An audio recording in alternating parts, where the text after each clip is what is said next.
Tansurullaha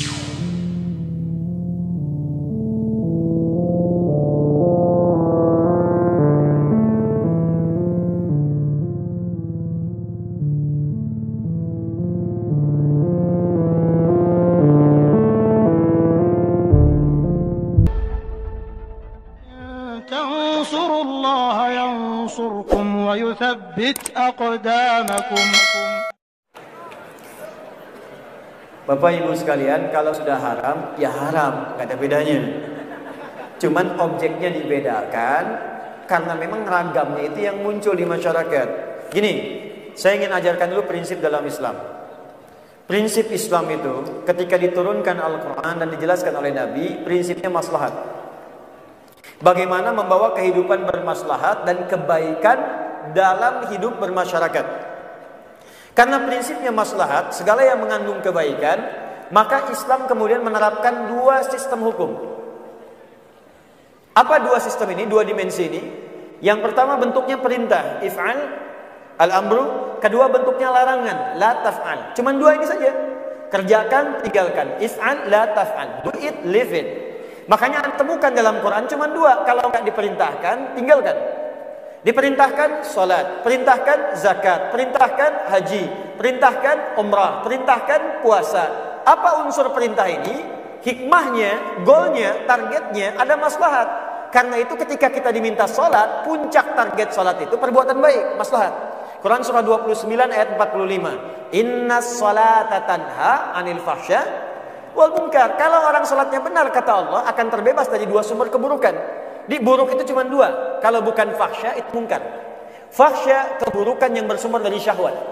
Maaf, pornografi, porno aksi, LGBT, kata-kata kotor, jorok, itu fahsya. Makanya kalau orang benar-benar sholatnya bagus, fahsyanya hilang. Gak ada orang senang pornografi, porno aksi, gak mungkin, mustahil. Maka dia akan tinggalkan, karena akan berubah jadi baik. LGBT dia jauhi. Malah dia ajak kemudian teman-teman untuk berubah. Ya, karena itu orang yang LGBT dalam fikih Islam, yang laki-laki misalnya, ya, itu nggak bisa jadi imam kalau dia belum sembuh sepenuhnya. Khawatirnya nanti berdampak kepada suasana sholatnya. Baru takbir sudah bubar. Ya. Allah. Di sana, ya. Balik ke sini. Mungkar perbuatan yang diingkari oleh hati, bentuknya syahwat, sumbernya syahwat perut dan akal. Maaf, mencuri, membunuh, ya, berselisih, mencela dan seterusnya yang diingkari oleh akal, bohong, itu mungkar namanya. Di orang sholat mustahil mengerjakan perbuatan keji dan mungkar. Goal tujuan dari ibadah itu sifatnya maslahat. Umrah juga begitu, haji begitu, puasa begitu. Kata Nabi, kalau orang benar puasanya, maka puasa akan menahan dia dari perbuatan-perbuatan yang buruk. Makanya kalau orang sedang puasa, dia akan mencegah dirinya dari perbuatan buruk. Maaf ya, orang rajin marah semarah-marahnya, kalau sedang puasa libur marahnya. Gak percaya silahkan. Ada orang kok marah, ya? Maghrib jam 6, jam 6 kurang seperempat dia diprovokasi oleh orang. Dasar kamu begini, dia bisa nahan marah. Temannya bingung, kok kamu gak marah? Nanti habis maghrib. Habis maghrib hilang. Jadi ketika diperintahkan untuk berbuat ibadah, goalnya adalah maslahat. Ketika dilarang pun, ilatnya, sebabnya ada keburukan di situ yang berdampak memengaruhi kepada keburukan maslahat. Jadi kalau dikerjakan larangan ini akan berdampak buruk bagi kehidupan. Contoh, Anda bertanya tentang miras misalnya di sini. Ketika Anda bertanya miras, sudah ada yang bertanya tentang miras lebih dulu daripada Anda, 15 abad yang lalu. Turunlah jawaban pertama di Quran surah kedua Al-Baqarah ayat 219, paling kiri sebelah bawah di mushaf. Ada 4 tahapan nanti, termasuk di An-Nisa. Ini yang saya dahulukan Al-Baqarah. Perhatikan kalimatnya. Yas'alunaka 'anil khamri wal maisir. Muhammad, banyak orang bertanya kepadamu tentang khamar dan maisir. Maisir itu judi. Khamar itu ma yakhmurul aqla, setiap yang bisa merusak akal. Jadi kalau dikonsumsi itu bisa merusak kepada akal, berpengaruh buruk. Akal lambat berpikir, emosional terganggu, ya tidak sadar berbuat hal. Jadi kalau berbuat buruk memang karena nggak sadar. Bisa membunuh, bisa berzina, bisa berkosa, bisa macam-macam. Nah itu semua yang bisa mengganggu akal disebut dengan khamar namanya. Nah pada saat itu kebanyakan ramuan khamar itu dari minuman keras. Maaf, anggur yang diperas, difermentasikan. Kurma, ada gandum, turunlah jadi minuman.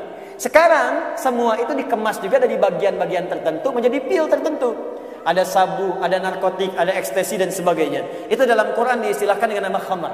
Jadi ketika Allah melarang khamar, apa tujuannya? Supaya mencegah kita tidak kehilangan akal sehat. Karena akal ini yang paling utama membimbing kita pada kebaikan. Kalau akal tidak berfungsi, maka turun derajat kita dari manusia menjadi hewan. Maaf teman-teman sekalian, kenapa ayam itu berani buang kotoran sembarangan? Karena nggak punya akal. Di sini ada kuda nggak? Ada kuda. Kenapa kuda bisa jalan-jalan di busan, tak malu nggak berpakaian? Karena nggak ada akal. Kenapa monyet betina misalnya, senang aja tampil tanpa busana? Karena nggak ada akal. Kenapa kambing bahkan saat Idul Adha sedang azan berkumandang Allahu Akbar, senang aja berhubungan? Karena nggak ada akal. Kalau akal sudah hilang, maka perbuatan buruk tidak ada kontrol untuk mengerjakannya. Karena itu setiap yang mengganggu akal oleh Al-Quran kemudian diminta untuk ditinggalkan dalam kehidupan. Itulah sebabnya dalam Islam kenapa Anda dilarang minum minuman keras. Itu salah satunya. Sebab kalau sudah minum, kontrol hilang. Tiba-tiba suara meracau, kata-kata jadi kotor, tindakan gak terkontrol, anarkis itu muncul. Ada yang kemudian bahkan nekat melakukan perbuatan buruk, yang mencuri, yang berzina, yang membunuh dan sebagainya. Karena sebab yang buruk ini kemudian miras diharamkan. Yang pertama kali minta kepada Nabi supaya Allah menurunkan larangan mirasan tika, ingat, bukan Bang Haji Omar. Yang pertama minta namanya sahabat Umar bin Khattab. Umar ini jenius orangnya. Sebelum masuk Islam beliau itu biasa mabuk sehari 5 kali. Umar. Tapi Umar sendiri setelah masuk Islam yang minta pada Nabi, ya Rasulullah, kenapa Allah tidak turunkan ayat yang melarang mirasan tika, melarang khamar? Maka ketika turun ada tahapan. Di antara tahapannya kata Allah, banyak orang bertanya padamu tentang hukum khamar. Qul fihima itsmun kabir wa manafi'u linnas. Katakan Muhammad, memang di balik khamar itu ada yang merasakan manfaat cuma sedikit. Mungkin merasakan manfaat cuma sedikit, ada yang bisa untuk menghangatkan cuma sedikit, tapi dampak buruknya lebih banyak. Jadi kalau Anda bisa mengemas teknologi untuk menghangatkan badan, tidak harus menggunakan itu. Kenapa harus gunakan itu? Ada yang merasakan tenang dengan minum, hanya sedikit, dia tidak sadar dalam tenangnya bisa mengungkap rahasia yang tidak harus diungkap. Dia tidak sadar dalam perasaan tenangnya bisa meracau kata-kata yang kasar. Dan dia tidak sadar dalam tenangnya bisa berbuat kriminalitas yang lebih besar. Karena itu wa itsmuhuma akbaru min naf'ihima. Potensi buruknya, dosanya lebih banyak dibandingkan dengan baiknya. Karena itulah turunlah kemudian sebagai pamungkas Quran surah kelima Al-Maidah ayat 90 sampai 91. Paling kanan sebelah atas di mushaf. Innamal khamru wal maisiru wal azlamu dan seterusnya. Perhatikan ujung ayatnya, rijsun min amali syaitani fajtanibu. Itu amalan buruk, provokasi dari setan, maka jauhi itu semua. Ini tidak ada bedanya teman-teman antara miras dengan daging babi, sama-sama haramnya. Jelas ya? Ya.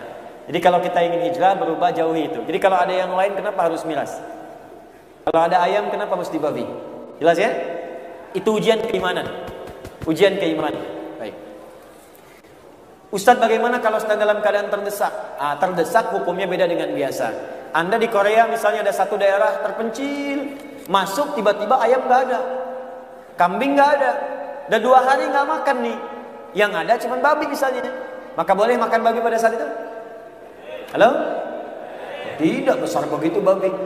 Yang boleh makan daging babi, ya itu pun sembelih dulu, kemudian ambil sebagian dagingnya dimasak untuk menghilangkan lapar. Ingat, bukan untuk mengenyangkan, untuk menghilangkan lapar. Jadi bukan untuk dinikmati.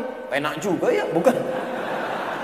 Untuk menghilangkan lapar. Sambil Anda makan itu cari makanan lain yang halal sifatnya. Demikian dengan minuman-minuman juga hukumnya serupa.